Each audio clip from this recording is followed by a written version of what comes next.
Ja bērniem nepatīk tīrīt zobus, tad šis noteikti būs labākais palīgs. Tā ir elektriskā zobieša no Philips.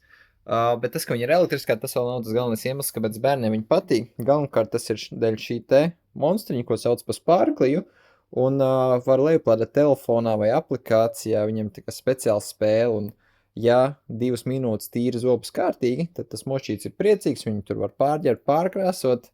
Savukārt, ja 2 minūtes netīrīja zobus, viņš paliek dusmīgs un neļauj viņu spēlēties. Un kā viņi zina, vai ir tīrīts vai nav tīrīts, tā aplikācija ar Bluetooth savienojās ar zobu birsti, un viņi redz, cik ilgi tā zobu birsta ir bijusi ieslēgta. Un, attiecīgi, ja 2 minūtes kārtīgi iztīrīja, viņš ir priecīgs dabūt to balviņu, bet ja to zobu birsti izslēdza laukā ātrāk, tad viņš ir dusmīgs. Un, protams, ka bērniem mūžīgi tā spēlīte nepatiks, taču sākumā visiem bērniem riktīgi viņi patīk, un tas tiešām iemāc viņiem tās pilnas 2 minūtes arī kārtīgi pucēt to zobus, lai dabūtu balviņu priekš šīs te mošķīša.